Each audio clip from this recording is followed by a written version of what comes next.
Fitz-Gerald is the director of the Balsillie School of International Affairs. Thanks so much indeed for joining us, Anne. Do you think the rebels are actually going to try to take Addis Ababa, or possibly are they trying to scare Abiy Ahmed into some sort of peace deal? I think what we've seen is both conventional and insurgency warfare here. I don't think a march of columns of troops is anything that is foreseeable into Addis Ababa.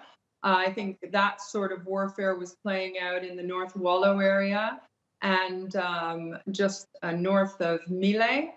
But what we are seeing is insurgency warfare that's playing out with the form of collaborators who are working with the TPLF, who are armed the way we saw in Dessie with the surprise attacks from the back of the Ethiopian National Defense Forces. And don't forget, back in 2005, after the TPLF lost its seat in Addis Ababa in the election, and after the election violence, there were measures put in place, including a heavy intelligence network, and also TPLF supporters were armed across Addis Ababa and major cities, and much of the products that we're seeing emerge in the form of weapons and ammunitions are part of that framework. Uhuru Kenyatta and Cyril Ramaphosa, presidents of Kenya and South Africa, also in the past few hours calling for some sort of political resolution. Do you think both sides are only intent on a military solution? Well, I think diplomatic efforts are hugely important. But while people are being killed and raped and livestock slaughtered, businesses and residences completely looted, millions being displaced, a leader of a democratic, legitimately elected government cannot sit back and wait for his opponent to come to the peace talk table. It must defend the sovereignty of the country and defend the safety and security of the Ethiopian people. I think incentives have to be in place on both sides. The incentive for the government is for the TPLF to lay down arms and stop the border incursions, stop the insurgency collaboration and attacks in various towns and cities. The incentive on the part of the TPLF would be to, for the first time, have something threatened against them or imperil their capacity in some way. And I think the only lever left in the international toolbox is to levy sanctions against them. We haven't seen this yet. Sanctions have been levied against Eritrea and Ethiopia, not the TPLF.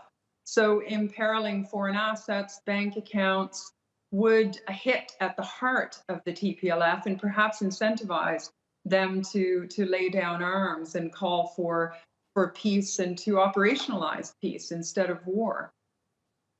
And you started that answer by talking about the humanitarian fallout. Of course, you're completely right to emphasize that. We've done that a lot on TRT World. We know that hundreds of thousands of people are pretty much on the brink or currently experiencing famine, the amount of displaced, the number of killed. So I wanted to instead just to ask you one more question about what's happened to the Ethiopian army. So we're almost exactly a year since Abiy Ahmed sent the army into Tigray. What's happened for it not to be able to defeat the TPLF? I've seen one description of the Ethiopian army as once having been mighty.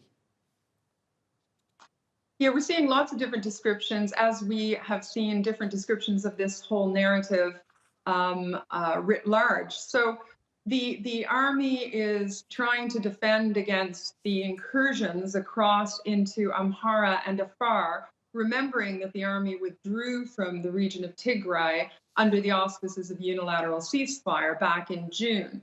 So there's an effort on what we could describe as the conventional front line to push those rebel forces back into Tigray.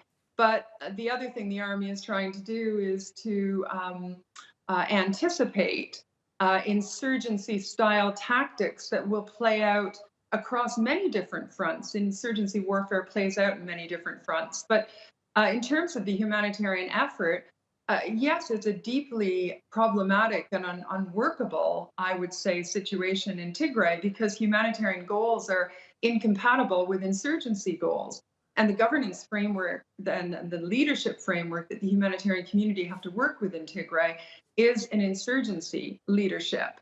And humanitarian deliveries need access, they need roads, they need a trust-based relationship with the partners that they're working with, and all of that is hanging in a bit of peril at the moment. So this fighting is not good for the humanitarian situation on the ground, which is why some incentives have to be realized. And I think the international community has a major role to play in this.